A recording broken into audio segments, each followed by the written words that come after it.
এই আমার কাছে একজন ফোন করেছিল, হুজুর রোজার মাসে একটা 20 বছরের ছেলে তারাবি পড়িয়েছে, মেয়েরা সব তার পেছনে তারাবি পড়েছে। বলে এক মালের নামাজ হয় না, সব কেলানি খাবে আর জুতো ঝাঁটা খাবে কবরে, নামাজগুলো সব বরবাদ। তার পেছনে যতজন এশার নামাজ পড়েছে, তারাবি পড়েছে, বিতির পড়েছে, একটা নামাজ হয় নাই। আর যে নামাজ পড়িয়েছে তার মাঝে মাঝে জিনারও গুনাহ হয়েছে, জিনা করার গুনাহ হয়েছে। একটা ছেলে শুনেলেন, আলহামদুলিল্লাহ তারাবি পড়তে পারে, মেয়েরা পড়তে পারে, নাবালিগ হতে হবে ছেলেটাকে। 9 বছরের 10 বছর পর্যন্ত বালিগ না হওয়া পর্যন্ত সেই ছেলেটা তারাবি পড়তে পাবে। 20 বছরের ছেলে তারাবি পড়ালেন, সে যখন নিয়ত বেঁধে তারাবি সালাম ফিরবে, আসসালামু আলাইকুম ওয়া রাহমাতুল্লাহ, সাইডে যদি একটা সুন্দর থাকে, এইদিকার মালটা মাথাটা ঘুরবে না, ওইখানেই তো তারাবি শেষ, ওইখানেই তো নামাজ শেষ, ওইখানেই তো ঈমান আমল শেষ। আল্লাহ রাব্বুল ইজ্জত আমাদের সকলকে সহি বোধ দান করুন, দ্বীনের উপরে প্রতিষ্ঠিত করুন। আল্লাহ আমাদের সকলকে দ্বীনের উপরে, দ্বীনের খিদমতের জন্য আল্লাহ সকলকে কবুল করুক। সবাই নিয়ত করেন, আজ থেকে আমরা দিনদার হব, পরেজগার মুত্তাকি হব, দ্বীনের উপরে প্রতিষ্ঠিত হব। আমরা মুসলমানরা, আমাদের দেশের অনেক শিক্ষিত লোক শুনেলেন, এরপরে কোরআন শোনাবো আপনাদেরকে। ওয়ালা তাকতুলু আওলাদাকুম খাশিয়াতা ইমলাক নাহনু নারযুকুহুম ওয়া ইয়াকুম। হে আমার নবী, পৃথিবীর মানুষকে বলে দাও, তোমরা দরিদ্রতার ভয়ে তোমাদের আওলাদকে কতল করো না। আল্লাহর কাছে শিরকের পাপের পরে সব থেকে বড় পাপ যেটা, সেটা হচ্ছে নিজের সন্তানকে হত্যা করা। যারা মায়ের গর্ভের, নিজের স্ত্রীর পেটের, যে মেয়েরা নিজের পেটের সন্তানকে হত্যা করে, 4 মাসের ছেলেকে, 40 দিনের সন্তানকে, 4 মাসের সন্তানকে, 8 মাসের সন্তানকে, 6 মাসের সন্তানকে যারা হত্যা করে, শুনেলেন আপনার বিরুদ্ধে চক্রান্ত রচা হয়ে গেছে। সুপ্রিম কোর্ট রায় দিয়ে দিয়েছে, এরপর থেকে এই স্বাধীন ভারতে যে কোনো মেয়ে 5 মাস পর্যন্ত নিজের পেটের বাচ্চাকে নষ্ট করলে সেটা দণ্ডনীয় অপরাধ নয়। আমি বলেছি শোনো, কলকাতার ডাস্টবিনে আর তমলুকে যতগুলো ডাস্টবিন আছে, আর মানিকতলায় যতগুলো রাস্তায় ময়লা ফেলা ডাস্টবিন আছে, এগুলোতে আর 1 বছর পর ময়লা থাকবে না, এগুলোতে ভ্রূণ আর বাচ্চা পড়ে থাকবে। রাস্তাঘাটে কুকুরের মতো জিনা হবে, যেহেতু লাইসেন্স সরকার দিয়েছে জিনা করা। ভাই, আমার নবী, বিশ্ব নবী জনাবে মুহাম্মদুর রাসূলুল্লাহ, সকলে বলুন সাল্লাল্লাহু আলাইহি ওয়াসাল্লাম, 1400 বছর আগে বললেন, হে আমার সাহাবীরা শোনো, এমন একটা যুগ তোমাদের চোখের সামনে আসবে, বাঁদির পেটে মালিক পয়দা হবে। তোমার ঘরেতে যে বাঁধি থাকবে, বাঁধি মানে জানেন কাজের মেয়ে, তার পেটে মালিক পয়দা হবে। যদি বলেন হুজুর কই না তো, তোমার জানা নেই, এটাও সুপ্রিম কোর্ট রায় দিয়েছে, পার্লামেন্টে পাস হয়ে গেছে। নবান্ন সার্কুলার দিয়ে দিয়েছে রাজ্য সরকার, কোন কোন মেয়েরা পেট ভাড়া দিতে পারবে আর কোন মেয়েরা পেট ভাড়া নিতে পারবে, কোন কোন পরিবার। নবান্ন সার্কুলার দিয়েছে, আপনি পড়ে নেবেন, গুগল সার্চ করে, ইউটিউব খুলে দেখে নেবেন, আপনি খবর লাগাবেন আপনার এলাকার এমএলএদের কাছে। সরকার সার্কুলার দিয়ে দিয়েছে, রাজ্যসভায় পাস হয়ে গেছে। এরপর কোন কোন মেয়েরা পেট ভাড়া দিতে পারবে। এমন একটা যুগ আসবে, নবীজি বললেন বাঁদির পেটে মালিক পয়দা হবে। কখন শুনে নাও, মুসলমান থেকে শুরু করে বেঈমান কাফের যখন নিজেদের পয়সা হবে, টাকা হবে, নিজেদের বিবিদিকে স্মার্ট রাখার জন্য, সুন্দর রাখার জন্য, বিবির পেটে যেন ভাঁজ না পড়ে, আমার বিবির বয়স যেন ধরা না পড়ে, ওই জন্য বিবির পেটে বাচ্চা লুবো না, আমার পয়সা আছে 10 লাখ টাকা দিয়ে বাঁদির পেটে বাচ্চা লুবো, এর বীর্যকে নিয়ে তার পেটে ভরে দেওয়া হবে। শরীয়তকে যদি, ইসলামকে জিজ্ঞেস করেন, ওই বাচ্চাটা হারাম আওলাদ, ওই বাচ্চাটা নাজায়েজ বাচ্চা, ওই বাচ্চাটা শরীয়ত সম্মত হারাম। আমার আল্লাহ 1400 বছর আগে আমার নবীজি সাল্লাল্লাহু আলাইহি সাল্লাম তোমাদেরকে বার্তা দিলেন। শুধু তাই নয়, আরো শুনেলেন আমার নবী সাল্লাল্লাহু আলাইহি সাল্লাম আরো বাঁচাবার জন্য বললেন, এমন একটা যুগ আসবে, শোনো, সেদিনে তোমরা অনুভব করতে পারবে না বাচ্চা কার, এটা পরিচয়ই থাকবে না। কেন শুনেলেন, এমন একটা যুগ এসছে কোরআনে। ওই জন্য আমাদের দেশের একজন রাজ্যের রাজ্যের মুখ্যমন্ত্রী, আসামের মুখ্যমন্ত্রী হিমন্ত বিশ্ব শর্মাজি, যদি আমি সম্মান করি তিনি একটা রাজ্যের মুখ্যমন্ত্রী, কিন্তু যদি এমন ভাষা বলেছেন আমার মনে হয় না যে উনি স্কুলে বেশি দূর গেছেন। কেন? উনি বলেছেন মুসলমান 4 शादियां करते हैं, इसके ऊपर भी कानून होनी चाहिए। মুসলমান 4টা করে বউ রাখে, এটার উপরেও কানুন হওয়া দরকার। বুরহান ভাই তোমার কটা? একটাই। আপনার কটা হুজুর? একটা মাত্র। আমারও একটাই। যাকে জিজ্ঞেস করবেন 4টা বউ কারো আছে হাত তুলেন তো, কার কাছে 4টা আছে? কারো আছে? নাই। কোরআনে কিন্তু দেয়া আছে সালাসা ওয়া রুবা, 2, 3, 4টা পর্যন্ত তোমরা নিকাহ করতে পারো, বিয়ে করতে পারো। বিবির এজেন্ট লাগবে না, বউকে জিজ্ঞেস করা লাগবে না। একটা বউ আছে আর একটা ইচ্ছা যাচ্ছে, আপনি করতে পারেন, বউকে জিজ্ঞেস করতে হবে না। অনেক ছেলে মনে মনে করছে ভালো হুজুর এনে জিসবে, কালকে আবার করব। তুমিও কেলানি খাবে আর আমিও খাবো না। কোরআনে জায়েজ করার দিয়েছে, শুনেলেন কেন? আমার আল্লাহ জানতেন কতদূর পাপ গড়াবে। এখন যদি কোন ডাক্তারের কাছে যান, যদি বলেন স্যার আমার 10 বছর বাচ্চা হয়নি, তারা কি বলবে? এখন চিন্তা করার কিছুই নেই, আধুনিকের যুগ আছে, টেস্ট টিউব মেশিনের বাচ্চা, তোমার বীর্য নেওয়া হবে, অন্য একটা মেয়ের বীর্য নিয়ে মেশিনে ভরা হবে, সেখানে ভ্রূণ তৈরি করে তোমার স্ত্রীর পেটে ভরা হবে, আবার 7 মাস পরে ওষুধ দিয়ে বাচ্চা তৈরি করে সেটাকে সিজার করে বার করা হবে। এটার নাম হচ্ছে মেশিনের বাচ্চা। শরীয়ত বলছে এটা হচ্ছে নাজায়েজ আর হারাম আওলাদ। কোরআনের পরিভাষায়, আমার নবীজি সাল্লাল্লাহু আলাইহি সাল্লামের আদর্শে এটা হচ্ছে অবৈধ সন্তান, অবৈধ আওলাদ। আমার ভাই, ইসলাম ট্যাকেল দিয়েছে, শুনেলেন। এরপরে আপনাদিকে কোরআন শোনাবো। আমার ভাই, এত সুন্দর ভাবে কোরআনে আল্লাহ বললেন 4টা পর্যন্ত বিয়ে করতে পাবে। তোমার স্ত্রী যদি বন্ধা হয়, তোমার স্ত্রীর যদি বাচ্চা না হয়, তুমি তোমার বংশ পরম্পরা রাখার জন্য তুমি আর একটা বিবাহ করতে পাবে। কিন্তু শুনে নাও, তোমার মনে যদি সন্দেহ হয় 2টো বিবিকে সমান চোখে দেখতে পারবো না, তখন তোমার জন্য একটাই বিবি যথেষ্ট। জোরে বলুন সুবহানাল্লাহ। আল্লাহ বলেনি যে 4টা পরপর করে প্রয়োজনে। বিবি মরে গেছে আর একটা করতে পাবেন না? পাবেন না, অবশ্যই পাবেন। শুনেন, মুসলমান বেঈমান কাফেরের অনুসরণ করলে কি হয়? সেদিন একটা ছেলে ফোন করেছে, হুজুর আমি বেচেলা, আমার বিয়ে হয়নি, বেচারার ছেলে আমি। তাই? একদম যুবক। কত বয়স হলো?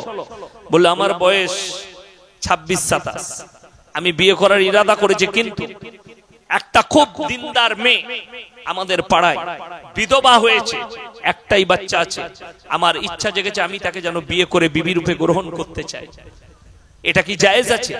আমরা তোবা তোবা, এটা জিজ্ঞেস করাটাই তো পাপ। তুমি অবশ্যই করতে পারো পছন্দ হলে। বলছে হুজুর আমার পরিবার, আমাদের গ্রামের মানুষ, পাড়ার লোক বলছে এর থেকে খারাপ কাজ আর কিছু নাই, তুই ব্যাচেলার ছেলে, তুই এই মেয়েটাকে কেন বিয়ে করবি? তুই একটা ইয়ং মেয়ে পাবি, তুই একটা অবিবাহিত মেয়ে পাবি। বলছে হুজুর অনেকজন বলছে সেকেন্ড হ্যান্ড গাড়ি নিবি। শুনলাম, আমি বললাম না, তোমার বাপ মার উপরে দিন আছে না, তোমার পরিবারের মধ্যে দিন আছে, তাদেরকে দিনের মধ্যে ফেরাও। যদি কেউ মনে করেন কোন ব্যাচেলার ছেলে একটা বিধবা মেয়েকে বিয়ে করতে পাবে না, তাদের মতো পাপী আর পৃথিবীতে কেউ নেই। অবশ্যই পাবে। শোনো, এবং তার মধ্যে খায়ের বরকত আছে। যদি বলেন করা চলবে না, এটা খারাপ কাজ, সমাজের চোখে নোংরা দেখাবে, তাইলে আমি তোমাকে জিজ্ঞেস করি, আল্লাহর হাবিব সাল্লাল্লাহু আলাইহি সাল্লামের বয়স মাত্র 25 বছর। নবীজি প্রথম বিয়ে করলেন বিধবা মা খাদিজাতুল কুবরা রাদিয়াল্লাহু তাআলা আনহাকে, যার বয়স ছিল 40 বছর। তিনি একবার নয় 2 বার বিধবা হয়েছিলেন। জোরে বলুন সুবহানাল্লাহ। নবীজি প্রথম বিবি তিনি বিধবা। রিওয়ায়েতে আছে, হাদিসে 11টা বিবির মধ্যে নবীজির 10 জন খালি বিধবা ছিল, একজন খালি অবিবাহিতা, তিনি হচ্ছেন মা আয়েশা সিদ্দিকা রাদিয়াল্লাহু তাআলা। 10টা বিধবাকে বিয়ে করেছেন নবীজি সাল্লাল্লাহু আলাইহি সাল্লাম। সব সময় বুঝিয়েছেন বিধবাটা ডাস্টবিনে ফেলার জন্য নয়, রাস্তায় ঘুরে বেড়াবার জন্য নয়, ব্যভিচার করার জন্য নয়। বিবাহ তোমার যদি পছন্দ হয়, সেই বিধবাকে বিবাহ করে তুমি স্ত্রী রূপে হালাল রূপে গ্রহণ করো, তার মধ্যেও তোমরা খায়ের বরকত পাবে। জোরে বলুন সুবহানাল্লাহ। ইসলাম এত সুন্দর। শুনেলেন, আমাদের দেশের অনেক হিন্দু ভাই জানে, তোমার প্রতিবেশী কোনো হিন্দু ভাই থাকলে জিজ্ঞেস করবেন, আমাদের দেশে সতী দাহ প্রথা একটা ছিল, সেটা তুলেছেন কে? রাজা রামমোহন রায়। বন্ধ করেছেন কেন? তিনি ইসলামের ইতিহাস পড়ে, ইসলামের দিন পড়ে, আল্লাহর হাবিব সাল্লাল্লাহু আলাইহি সাল্লামের জীবনী পড়ে নবীজি সাল্লাল্লাহু আলাইহি সাল্লাম স্বীকৃতি দিয়েছেন একটা বিধবাকে তার স্বামী যদি মারা যায় সে আবার জীবন যাপন করতে পাবে না। আমাদের দেশে হিন্দু ভাইদের ওই চিতার মধ্যেই জ্যান্ত অবস্থায় স্ত্রীকে পুড়িয়ে দেওয়া হতো। কত বড় অন্যায় কাজ! রাজা রামমোহন রায় এই আদর্শ দিলেন, নবীজি সাল্লাল্লাহু আলাইহি সাল্লামের আদর্শ। একটা বিধবা সে জীবন যাপন করতে পারে, আবার বিবাহ করতে পারে এবং আবার দুনিয়া করতে পারে। কখনো তার জীবনের মূল্য নাই যে তাকে পুড়িয়ে দাও, এটা কখনো স্বীকৃতি দিতে পারে না। আল্লাহর হাবিবের প্রশংসা করেছিলেন রাজা রামমোহন রায়, কবিগুরু রবীন্দ্রনাথ ঠাকুর, ঈশ্বরচন্দ্র বিদ্যাসাগর, বঙ্কিমচন্দ্র চট্টোপাধ্যায়, শরৎচন্দ্র চট্টোপাধ্যায়, যতজন মনীষী গুজরে গেছে সবাই আমার নবীজির প্রশংসা করেছেন। বিশেষ করে সব থেকে বেশি প্রশংসা করেছেন আমাদের দেশের একজন মহান ব্যক্তি, তিনি হচ্ছেন স্বামী বিবেকানন্দ। জোরে বলুন না সুবহানাল্লাহ। এই মহান ব্যক্তিরা নবীজির জন্য স্বামী বিবেকানন্দ বলেছেন, এই পৃথিবীর বুকে যদি কেউ মহামানব থাকেন তিনি একজনই আছেন, তিনি হচ্ছেন হযরত মুহাম্মদ মুস্তাফা। সকলে বলুন সাল্লাল্লাহু আলাইহি সাল্লাম। কেন? নবীজির কাছে তলোয়ার তো ছিল, নবীজির জীবন দশায় মানুষ তো দূরের কথা, একটা প্রাণী পর্যন্ত ক্ষতবিক্ষত হয়নি নবীজির তলোয়ারের দ্বারা। জোরে বলুন সুবহানাল্লাহ। কি আখলা, কি চরিত্র ছিল! বেঈমান কাফের চায় আপনি আপনার বাচ্চাকে কতল করেন। যে সমস্ত মায়েরা নিজের ছেলেকে রক্ত ইনজেকশন দিয়ে, ওষুধ দিয়ে, ট্যাবলেট দিয়ে যারা বাচ্চা নষ্ট করে পেটের, আপনি মনে মনে করবেন আমি রক্ত পানি করে নামিয়েছি, নদ নদী নালায় পৌঁছে গেছে, আর কোনো আমার ভয় নেই। কেউ জানতে পারেনি, আমার পরিবার জানে না, আমার প্রতিবেশী জানে না, আমার ইমাম জানে না, পৃথিবীর কেউ জানে না। আল্লাহর কসম, পৃথিবীর কেউ দেখতে পাক বা না পাক, আমার আল্লাহ অবশ্যই দেখছেন। যদি এটা বিশ্বাস না হয়, আপনার বাড়িতে মানে কোরআন থাকলে একবার গিয়ে খুলবেন সূরা আল ইমরান প্রথম পৃষ্ঠা 3য় পারা। ইন্নাল্লাহা লা ইয়াখফা আলাইহি শাইউন ফিল আরদি ওয়ালা ফিস সামা। হে আমার বিশ্বনবী, আসমান আর জমিনের মধ্যে যা কিছু আছে কোন জিনিসটা আমার গোপন নাই। তোমরা মনে মনে কথা বলো, আমি আল্লাহ অবশ্যই শুনতে পাই। জোরে বলুন সুবহানাল্লাহ। তুমি মনে মনে কথা বলবে। হিন্দুদের টাকা না নেওয়া যাবে? হিন্দু ভাইরা যদি জলসায় টাকা দেয় নেওয়া যাবে কিনা? 1 নম্বর প্রশ্ন বলি, আমাকে যদি কোনো হিন্দু ভাই দাওয়াত দেয় অবশ্যই তার বাড়িতে আমি খেতে যাব, হালাল টাকা খাওয়া যাবে। বুঝতে পেরেছেন না? পারেন কথা বুঝলেন? কোন হিন্দু ভাই যদি আপনার জলসায় চাঁদা দেয় অবশ্যই নেওয়া যাবে, কোনো অসুবিধা নেই। একটা কথা মাথায় রাখবেন, কোন হিন্দু ভাই যদি ব্যবসা করে সেই ব্যবসাটা যদি সৎ ব্যবসা হয় তার পয়সাটা হালাল। কথাটা বুঝতে পেরেছেন? একটা মুসলমান যদি 5 ওয়াক্তের নামাজ পড়ে সুদ খায় তার পয়সাটা হালাল? হারাম। কথাটা আমার বুঝাতে পেরেছি আমি?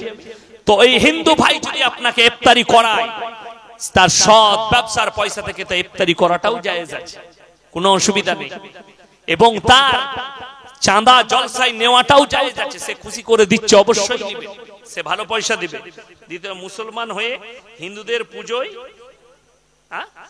সভাপতি সেক্রেটারি একদম হারাম এবং নাজায়েজ কাজ।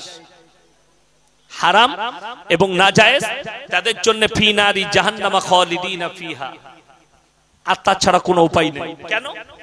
শুনেলেন, মুসলমানদের বিশ্বাস এক আল্লাহর প্রতি। কটা আল্লাহর প্রতি বললাম? এক কথা বলুন, কটা? এক আল্লাহর প্রতি। কোরআন শুনেলেন, লাউ কানা ফীহিমা আলিহাতুন ইল্লাল্লাহু লাফাসাদাতা। আমি আল্লাহ ছাড়া পৃথিবীতে আর একটা আল্লাহ হলে পৃথিবীতে বিভ্রাটার মারামারি সৃষ্টি হতো। আমি আল্লাহ ছাড়া পৃথিবীতে আর কোনো আল্লাহ নাই। আমার ভাই, আপনারা হয়তো জানেন কিনা জানেন, আমার মোবাইলে রেকর্ডিং খুলে শোনাবো। কতগুলো হিন্দু ভাইয়ের ফোন আসে তা ঠিক নাই, গালি নয়, দোয়া। স্যার আপনাকে আশীর্বাদ দিচ্ছি। আজকে একটা ছেলে ফোন করলো কলকাতার, স্যার আমি বর্ধমানে কাজে এসেছি, আপনার সঙ্গে একটু আপনার দর্শন পাবো? আমি অনেক দূরে যাচ্ছি জলসায়, আজকে দেখা হবে না, অন্য দিন এসো। হিন্দু ভাই, তারপরও কি আমি প্রত্যেকটা প্রায় জলসা আমার শিরক আর বিদআতের উপরে, আর আমি অনেক জলসাই বলেছি। আমাদের দেশের সমস্যা কি জানেন? আমাদের দেশের কিছু ভাই বলছে ধর্ম যার যার উৎসব সবার। এটা যদি সত্য হয় তাহলে তো ভালো জিনিস, কুরবানির সময় বলবো গরুটা ধরবি আয়। কথাটা বুঝতে পারেননি আমার? যদি বলেন এটা অন্যায় হবে, এক্স্যাক্টলি অন্যায়, ইয়েস ঠিক বলেছেন, অন্যায়। একটা হিন্দু ভাইকে ইসলাম বলছে কষ্ট দেয়া যাবে না। কুরবানির গরুটা লুকিয়ে করো, মাংসটা লুকিয়ে পাঠাও।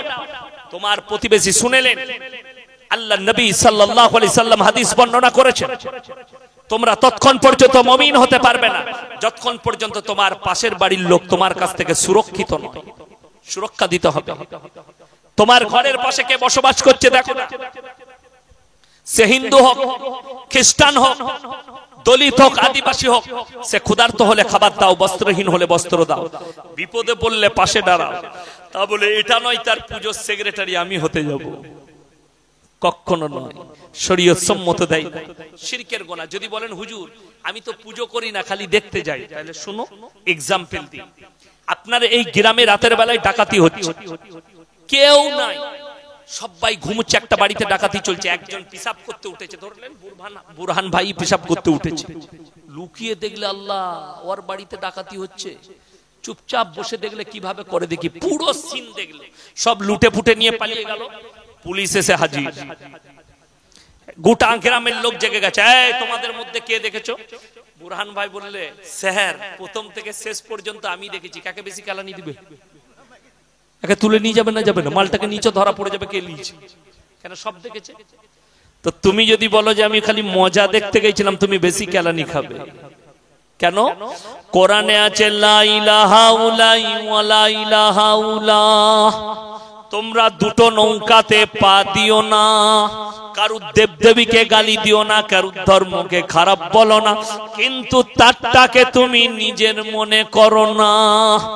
শুনে লাও। এরপরে আমার ভাইয়েরা, কোন হিন্দু ভাই যদি আপনাকে দাওয়াত দেয় অবশ্যই তার বাড়িতে খাবেন, তার মেয়ের বিয়েতে দাওয়াত দিলে খেতে পাবেন, কোনো দোষের নাই।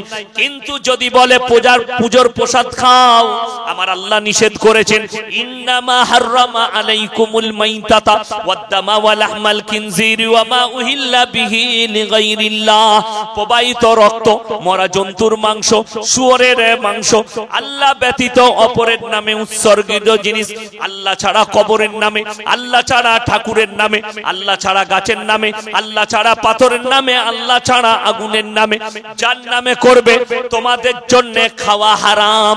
আল্লাহ শুয়োরের মাংসের সঙ্গে তুলনা করেছে। আমার ভাইয়ের, আমার মায়েরা, বোনেরা, ওই জন্য আপনার জন্য এই সমস্ত আল্লাহ ব্যতীত অপরের নামে উৎসর্গিত জিনিস তোমাদের জন্য চলবে না। আমাদের আপনাদের কি মনে হয় আমাদেরকে এত লোক ভালোবাসে? কই আমাকে, হ্যাঁ আমাকে বর্তমানে একজন পাঞ্জাবি দাওয়াত দিল, স্যার আমার বাড়িতে আপনি খাবেন, আপনাকে খুব ভালোবাসি। খাবো। কি খাবেন স্যার? আমি বললাম ভাপা ইলিশ খাবো, রুই পোস্ত খাবো। বলে স্যার আপনাকে ভেটকি মাছ খাওয়াবো। ভেটকি খাওয়াবেন আর ভাপা ইলিশ।